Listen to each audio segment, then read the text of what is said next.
அனைவருக்கும் வணக்கம். இன்று சூரிய கிரகணம் நடைபெற்று கொண்டிருக்கின்றது.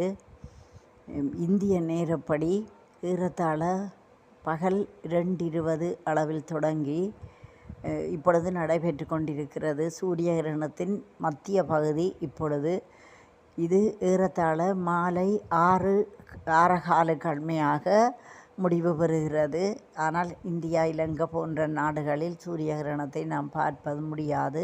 பகலில் நிகழ்வதால் இந்த காட்சியை நாம் பார்க்க முடியாது. மற்றது வெற்று கண்களால் பார்க்கவும் கூடாது. உண்மையில் அந்த கதிர்வீச்சு விலகி இருப்பது தான் சிறந்தது என்று சொல்லப்படுகிறது. சில பேர் இவற்றை நம்புவதில்லை. சமய நம்பிக்கை உடையவர்கள் இதை நம்புவோம். இந்த கிரகணம் எப்படி உண்டாகிறது என்பதை பார்ப்போம்.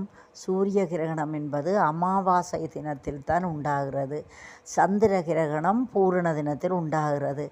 சூரிய கிரகணம் எவ்வாறு உண்டாகிறது என்றால், சூரியனும் சந்திரனும் பூமியும் ஒரே நேர்கோட்டில் இருக்கும்போது, அதாவது சூரியனுக்கும் பூமிக்கும் இடையில் சந்திரன் இருக்கும் பொழுது, சந்திரனுக்கு அண்மையாக பூமியும் வருகின்ற காலகட்டத்தில் சந்திரனுடைய அந்த கருநிழல் பூமியின் ஒரு பகுதியில் படுகிறது. அந்த கருநிழல் படுகின்ற பிரதேசத்தில் வசிக்கும் மக்களுக்கு சூரியனை பார்க்க முடியாத நிலைமை. இந்த நிலைமையில் சூரியனின் மத்திய பகுதி இருளாக தெரியும். விளிம்பு பகுதி மாத்திரம் ஒரு வளைய வடிவில் தெரியும். இது பகுதி சூரிய கிரகணம் அல்லது கங்கண கிரகணம் என்று சொல்லப்படும். இவ்வாறு சூரிய கிரகணம் ஏற்படுகிறது.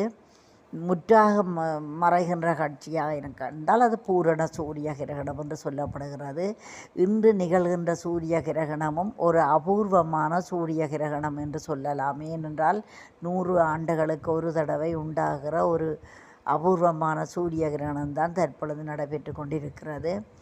இந்த சூரிய கிரகண நேரத்திலே சொல்லப்படுகிறது, உணவு உண்பது, பானங்கள் அருந்துவது, தேவையில்லாமல் வெளியில் திரிவது, இப்படியானவற்றை தவிர்த்து அமைதியாக வீட்டுக்குள் இருப்பது நல்லதென்றும், சூரிய கிரகணம் முடிந்த பின்னர் உண்மையிலேயே ஒரு நீராடினால் நல்லது. மஞ்சள் நீர், தலையில் மஞ்சள் நீர் கொஞ்சம் வைத்து, அல்லது ஏதாவது துளசி, அப்படி அந்த தோஷ பரிகாரங்கள் செய்யக்கூடிய இலைகள், புஷ்பங்களை வைத்து நீராடி அதன் பின்னர் இறைவனை வழிபட்டு சைவ போஜனத்தை புசிப்பது விசேடம் என்பது எனது கருத்து. நான் அறிந்த தகவல்களின்படி.